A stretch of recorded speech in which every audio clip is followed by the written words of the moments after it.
Shalom, everybody, and welcome back to Insights in the Parsha of the Week. And before anything, we remind everyone to please press like on this video, helping us to spread and becoming more popular in spreading Rebbe Nachman's teachings, Bezat Hashem, in a practical format. Insights in the Parsha of the Week, Parshat Vayeira, which is obviously a very rich Parsha. I mean, can't say that about any other Parsha. Every Parsha is rich. Everyone has the same focus, same category. But this week it is so much. We want to go into a little bit about Lot's hospitality. What in the world? If the Torah is telling us already that Lot is such a rasha, such a wicked person, then it tells us that he gave them to eat matzot. He gave the angels to eat matzot. And like Rashi says, it was Pesach. So what? It was Pesach. It wasn't even the real Pesach. It was to promote the future Pesach. But why is Lot observing matzot? And then he tells his wife, get salt for these guests, right? And she says, you also this evil custom you're bringing into our place. He stuck his neck out to do the mitzvah of hachnasat orchim, inviting guests, the angels. Okay, the Torah this week's parsha gives a few good points of Lot, which obviously because of the good points hidden in Lot, he was saved.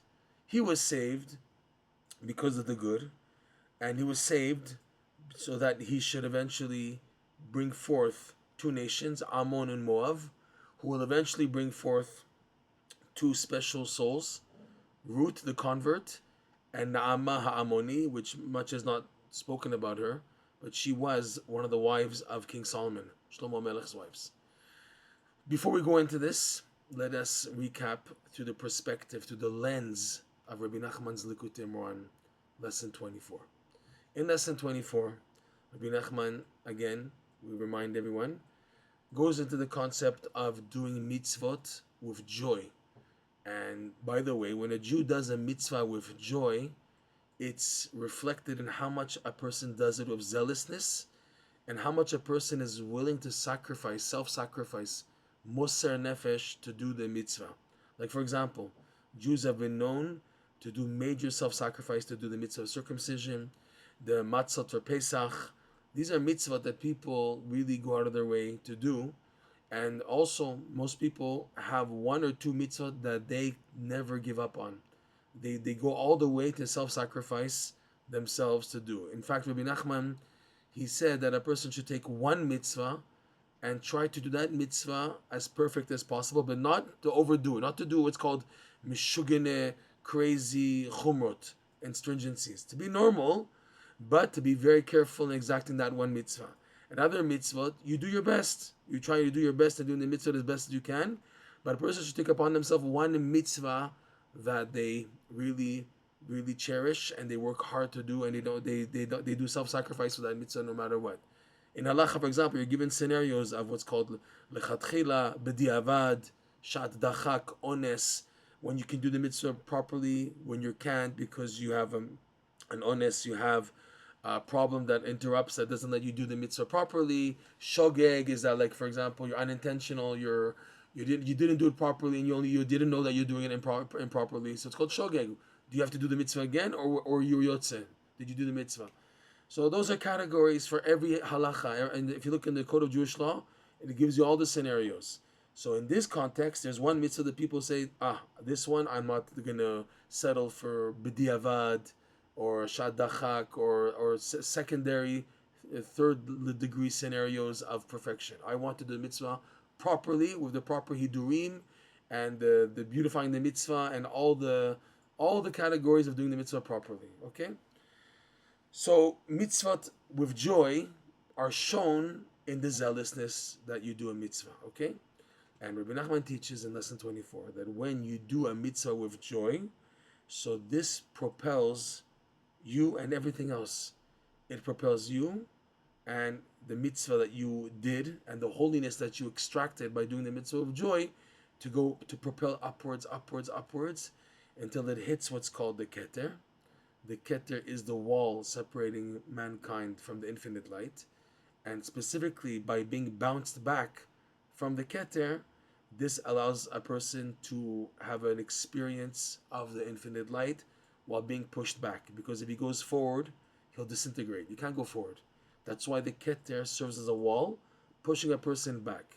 The pushing back is reflected, and again, in all the setbacks that a person goes through, all the delays, all the obstacles, all the heaviness, all the unexpected things that just ruin it.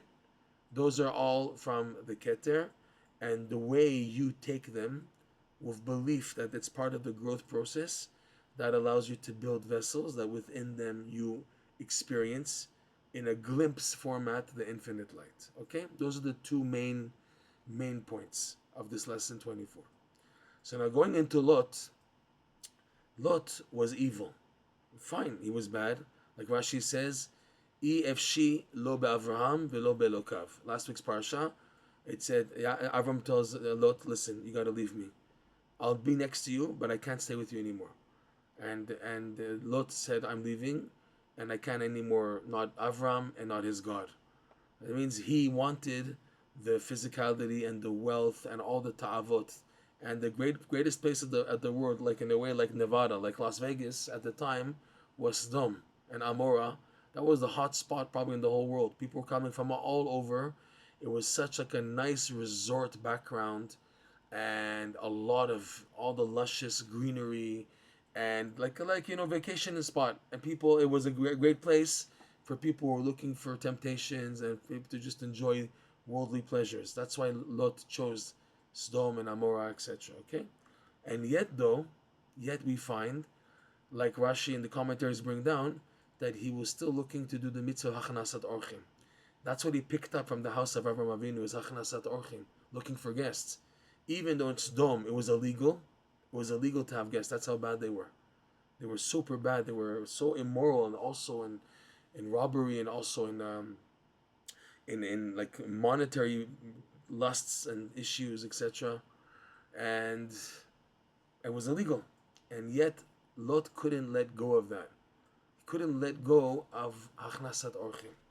And the Torah, the Parsha this week, points out two of the food items that he was very strict to make. Matzot, he was matzot, like Rashi says, was Pesach. And he worked so hard to make the matzot. The commentaries point out, the Midrash points out, that by Sarah, the beginning of the Parsha, Avram told Sarah, when the three angels came to visit Avram Avinu, which was also on Pesach, the same day, he said to her, Mahari velushi ugot. Quickly, Sarah, knead the dough and prepare cakes, ugot. And the commentaries explain, what are these ugot? These are round matzot. He told her to make the matzot, and she did it. But the wording by Lot, it says here, let's take a look in the verse here. This is verse 3, chapter 19, verse 3. It says, Vayavo el beito, the angels came to Lot's house. Vayas lahem mishte, and he made for them a suda. Umatzot afa, and it sticks out, and he baked matzot, and they ate. So here, it's not his wife making the matzot. It says he's making them, and it's being baked by him. There, it's like make ugot. Here it says matzot. So the commentaries point out that matzah, even though it means matzah, but the term matzah also means matzuta umeriva, strife and conflict. So the Midrash explains that day, that night, Lot was arguing super duper with his wife. She refused to make matzah for guests. What are you doing? And he was fighting with her until in the end he made the matzot and he baked them. That's why, but it came with a big price that he had to argue with his wife a lot until she didn't at all, and he had to in the end bake the matzot. So you see, and it's a big question, Lot is going all out of his way to make matzot. And like Rashi says, it was Pesach. Okay, so what? Make bread or something. No, he made matzot, okay?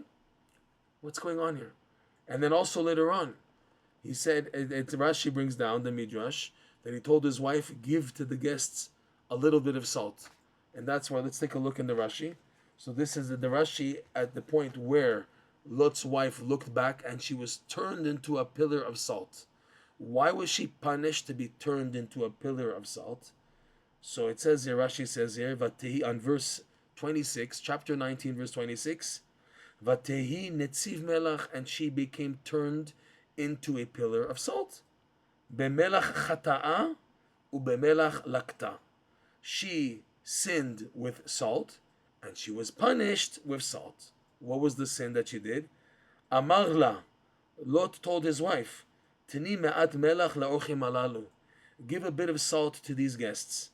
Amralo, she said to him, Af haminag hara hazeh ata ba lahanhig b'makom hazeh. Even this bad conduct, this custom of giving guests salt to eat, are you trying to establish in this place? So the Midrash Rabbah continues on this Rashi. What did she do? She went. She didn't now refuse like by the matzah. The matzah she refused totally. In the end, look at her. Look at this lady. She went to go to the neighbor's house, and another asking for salt. She said, listen, she knocked on the neighbor's door in Sodom. She said, listen here, my husband brought guests. Would you have some salt that I can give to them? Why did she do that? In order to purposely make known that they had guests in the house. So according to the Midrash, how Sodom, the community, found out about the guests was due to this wicked wife of Lot. Her name, by the way, they said it's Edith. It was her. She was the one who pushed it to happen, of getting the word out by going knocking on the neighbors' doors, asking for salt and telling them why. So this evil, wicked woman, she got what she deserved. She was turned into a pillar of salt because that's what was part of her sin. Okay, but the question is, Lot, why are you doing this? Your wife is gonna go out to ask for salt. You're asking her, going out, and she argues against it. Why are you working so hard on the salt and on the matzot? So the matzot and the salt correspond to, we can see in perspective of this lesson, the two aspects that even Lot wanted to get to. Lot knew deep down inside the secret of the power of a mitzvah. But he said, I can't. It's too hard for me to commit. I can't. And yet, though, in his subconscious, his inner essence, he did want. The inner essence good of Lot eventually came out in his two descendants. The two descendants of Ruth and Naamah, who are major factors in the Jewish people. Ruth being the ancestor of King David. Okay? She converted. She married Boaz. They gave birth to Oved. Oved had Yishai. Yishai, the father of David HaMelech. Okay? She has a part in the final rectification of this world, the Mashiach coming. Ruth, who came from Lot. And Naamah, being also a prodigy, marrying into the Davidic dynasty, becoming a wife to Shlomo HaMelech and his descendants. Okay? She's also part of the picture here.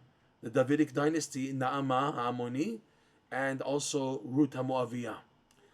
But where did it start? It started in Lot. Lot had within him an awareness of the goal of this world. It just was too hard for him. So, but yet, deep down inside, he wanted to be a part of it. It was reflected in what also Rashi brings down in the Parsha, that when it says that Hashem remembered Avraham on behalf of Lot. In other words, when overturning Sodom, and then Lot requested to make this city of Tza'ara to spare it so he can stay there, because it was relatively newer, 1 year younger than the other cities of Sodom. So it says in the verses in the Torah that Hashem remembered Avraham on behalf of Lot. So Rashi says, what did he remember? He remembered that when Avraham snuck to Egypt and he hid Sarah. He didn't snuck, he hid Sarah in a chest so they shouldn't see her beauty and want to take her to marry the king of Egypt, Pharaoh. So when they opened the chest and they saw Sarah, and they asked Avraham, who is this? And he said, this is my sister. And at that point, Lot, who knew the truth, that it's not his sister, it's the wife, but he remained silent. He remained silent in order to protect, for the benefit of Avraham and Sarah, that no one should get hurt. So Hashem remembered that, the favor that Lot did. Why would Lot do that?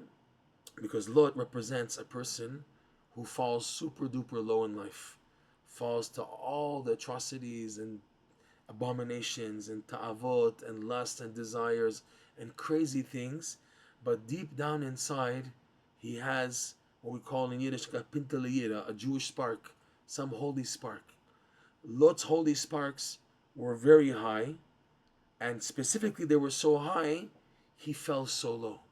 Because that's the way, when holy sparks come down to the world, the evil only agrees to allow it, quote unquote, as if we need their permission, but that's how it is. Everything's messed up. So to allow for good to come to the world, they agree if the high level of good comes in such an upside down, messed up, mixed up scenario, which was the case of Lot, who was so immoral, he had relations with his two daughters. And the future, the good point to come out of Lot is specifically through these two daughters from Moab and Ammon. Okay? And so it's like, so knowing all this, Lot was aware of the purpose of life. The purpose of life, like Rebbe Nachman teaches, is to connect to the infinite light. When you connect to the infinite light, what happens is you are able to allow more of a perception of God to radiate into the world. That's why the Hashem created the world. Hashem created this test of the world. Begin, like the Zohar says, begin in order to make Hashem known in the world. That people should know there's a God, there's a creator, and you can't just do what you want. There's someone behind this funny world, this really concealed and hidden and topsy-turvy and twisty-turvy race-like world that we're in. Okay, so going back, Lot was aware of this, and he knew of the 2 points of how to come to the purpose of creation. One is to serve Hashem, okay, with joy, and one is to reach a high level of intellect, which will be the basis for the infinite light. So Matzah is not chametz. What's so significant about Matzah that Lot made? Pesach Haya, okay? Pesach Haya, and he made matzot. Matzah is a level of intellect, like Rav Nosson explains in Likutei Halachot, that has no chametz, has no leavening. Leavening is when you allow the mind to become soured. There's leavening agents. That's the danger zone of life, where a mind is leavened and there's room for doubts, for confusion, for distorted imagination in the mind. Matzah is none of that. Matzah is a holy level of perception, or it's only emunah.